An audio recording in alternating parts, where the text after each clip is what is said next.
Welcome back, everyone, to Global War 1914, Operation Albatross. This is the beginning of the fall-winter of 1915, and so Germany will kick it off here. A little bit to get into. We have like 62 bucks, I think, to spend, or 61. I think it's 61. It's a lot of money that we had from last turn. So let's go through it. We're going to purchase 7 infantry for 21.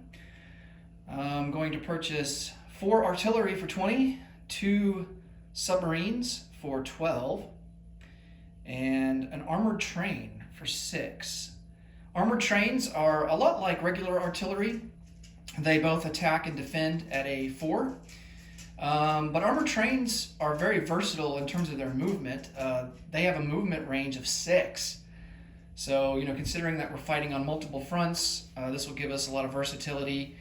In case, we decide, hey, we would need some more artillery support somewhere else, and we can quickly move it across the battlefield. So, armored trains are good for that.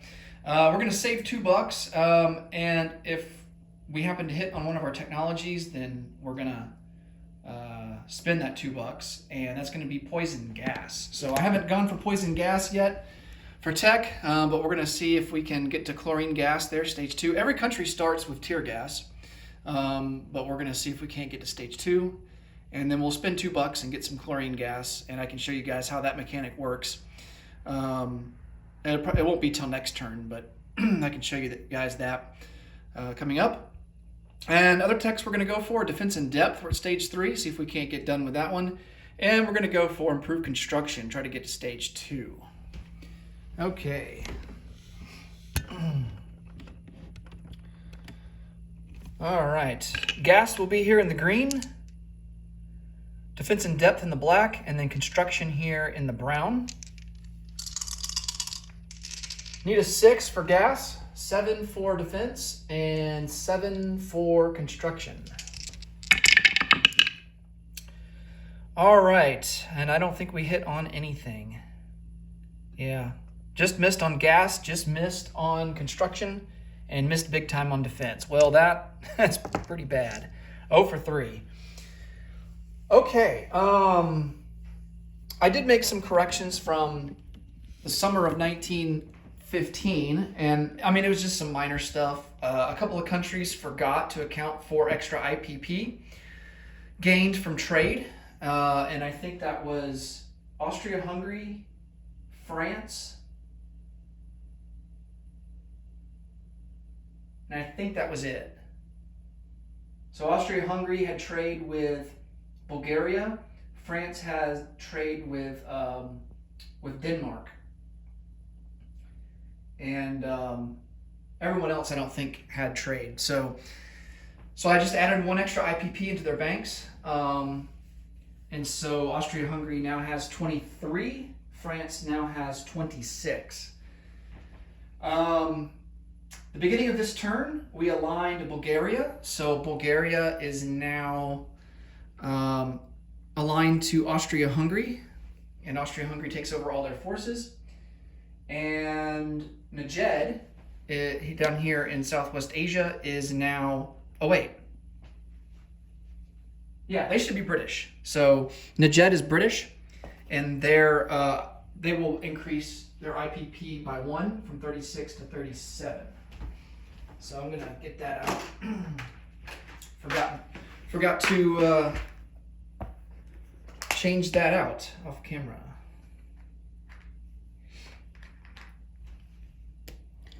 And then at the beginning of next turn, we will add some units for the neutral countries. So that starts in the spring of 1916.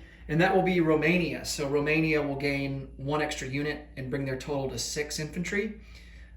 Greece and Spain would get extra units at the beginning of the spring of 1916, but because both Spain and Greece have already been annexed, they're not going to get any free units.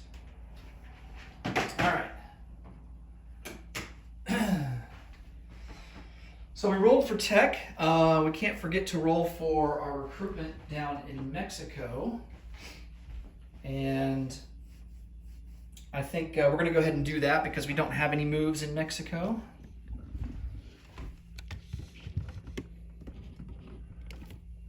So we need a 4 or less. And we miss with a 6. Okay.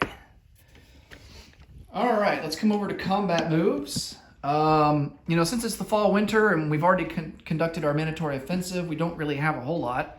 Just some attrition attacks. We're going to conduct one from Picardy into Lorraine.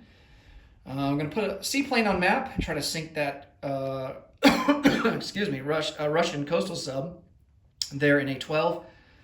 Attrition attack into Congress of Poland. I thought about pouring a ton of infantry into Congress of Poland and trying to take it back, but we only have 1 artillery. I'm going to hold off until we have more artillery support. So that's the deal with that. And then we're going to put a seaplane on map here in the Yellow Sea and try to sink a Japanese coastal sub. All right, so let's roll for those. We'll start with the seaplane in the Baltic Sea.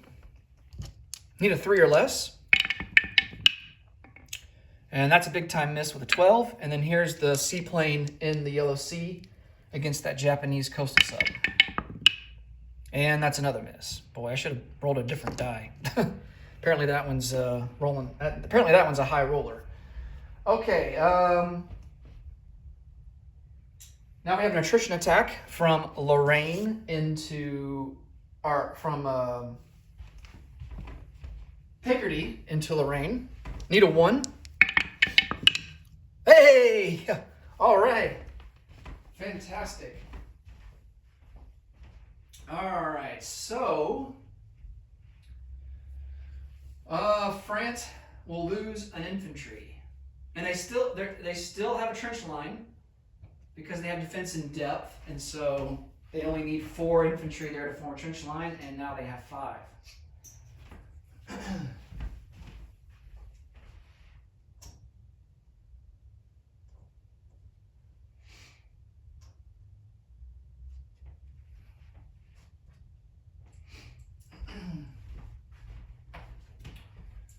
Okay.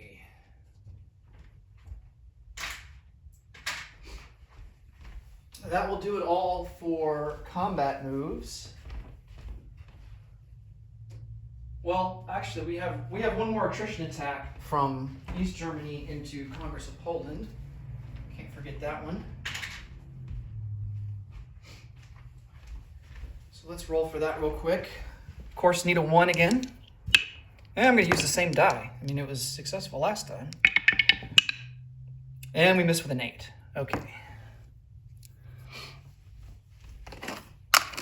All right, non-combat moves. We're going to take our fleet that's blockading this Brazilian port, and we're going to move them into port into Buenos Aires.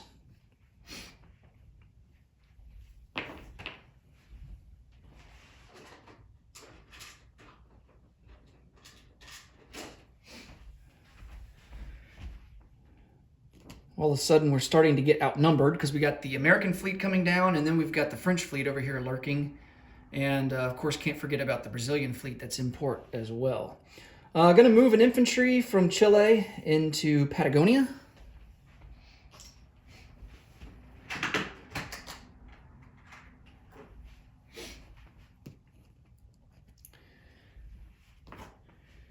And then, let's see, what else do we have? Everything else is up here in Europe. We are going to move 2 infantry from Belgium into Picardy. That will bring our total to, let's see, 9.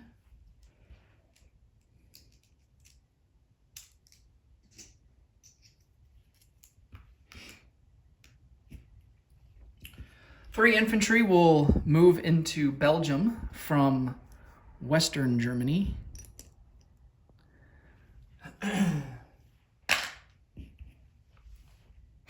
And 3 artillery from Berlin into Eastern Germany.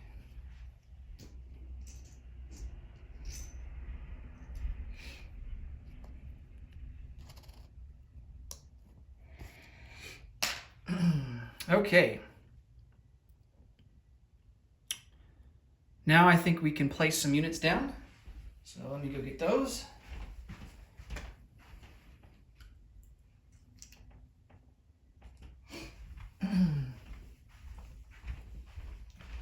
Two submarines will join the main fleet there in A11 in port.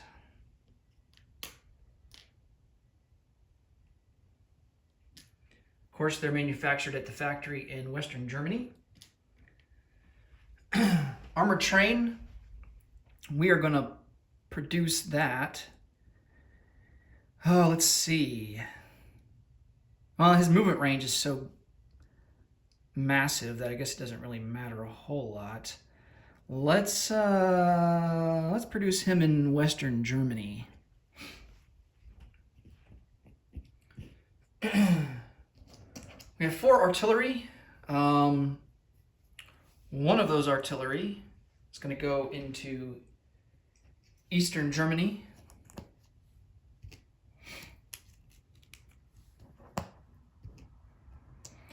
And then the other 3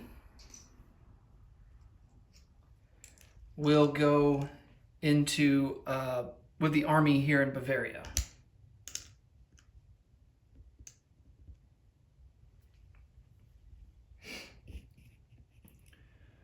All right, we've got some infantry to place down.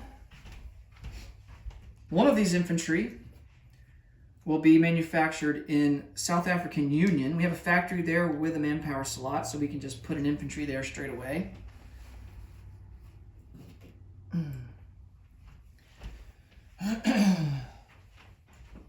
That leaves us with 6 infantry. 3 will go into Western Germany.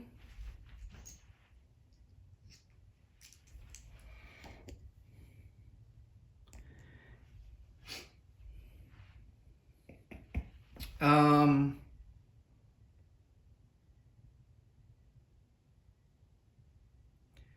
don't know, I like our infantry numbers on the Eastern Front. I really wish we had hit on defense in depth, but I think we need to reinforce the Western Front this turn. So I'm going to put the remaining 3 infantry into Bavaria. And that will bring our total to 6, giving us a trench line.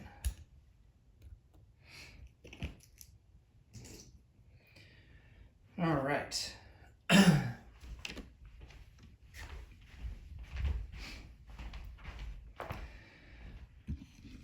We had $2 left over. I think. I'm wondering if I should just save it.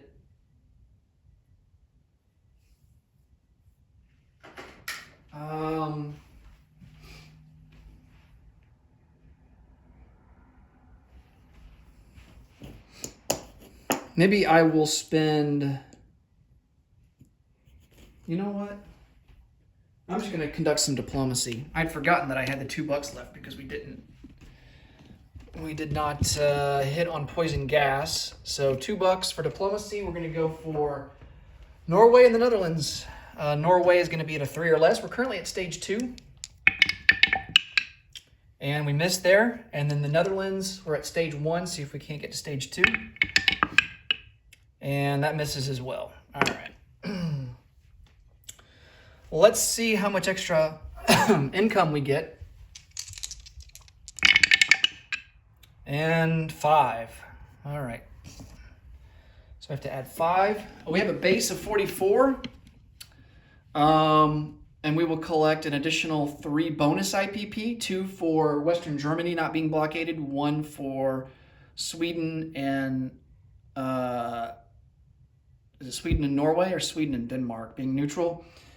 Either way, all 3 of them are neutral. And then, so that brings it up to 47, and then 5 will be 52. And we get trade from Persia and Norway, so that'll bring our total up to 54. All right, we spent every dollar that we had in the bank, and we will collect 54 and have 54 for next turn. That will do it for Germany. Next up, will be the British Empire. Thanks so much for watching. Until next time, take it easy. Bye for now.